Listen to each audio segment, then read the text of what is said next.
G'day and welcome to this week's video. My name is Robert Gowdy and this week we're going to look at volatility of the share markets and consider whether it's a risk or not. Now for me, I don't see the volatility, the daily movements of the market as a risk. I see a risk of picking a bad business that for whatever reason profit goes down or debt goes up. I see that as a fundamental risk to the long-term value of any business. But volatility is essentially a function of liquidity, and liquidity is the ability for us as investors in this modern day and age with our computers and even our mobile devices to sell and buy businesses hundreds of times each and every day.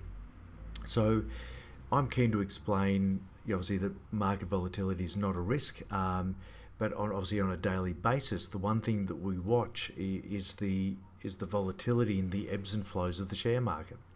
So then we have the issue that this volatility, the ebbs and flows of the market, is reported back to us, not just on a daily basis, but hundreds of times during the day, from the media about what the market is doing. So there's a huge amount of ebbs and flows and things happening within the market, and of course the media is looking for things to report on, and what they love most is bad news. So when bad news hits the share market and there's extreme volatility, we know it's going to be the biggest headlines, and for the most part that doesn't serve investors any good because it makes them nervous and makes them frightened about the markets and also their investments. But volatility has always been part of the share market, and in my view it's not a risk to long-term investors. And I would also argue that for current investors or potential investors, it can be extreme volatility can be a friend. So crashes and corrections, which are always ahead of us at some stage, the bit we don't know is when, it provides us the opportunity to buy.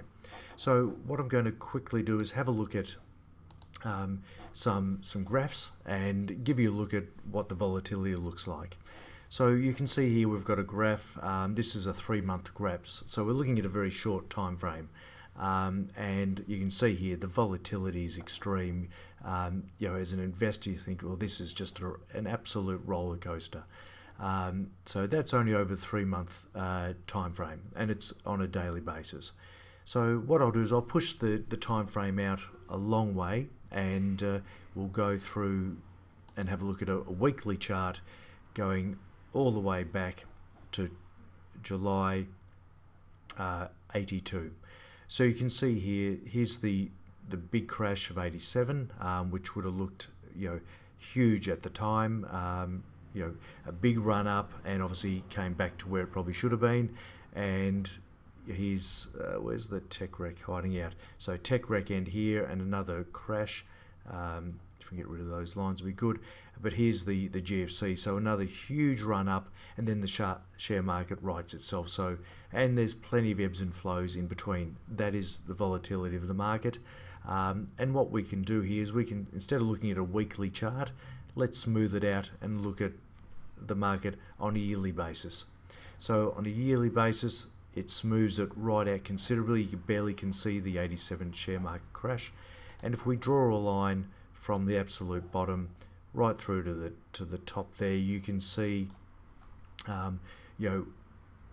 there's definitely some excesses, but those excesses are always pulled back. And if we draw a straight line, you can see there's a really acceptable return, excluding the dividends that were paid over the time. So that's not the whole picture here, but you can see that if you look at the short term, the volatility is extreme.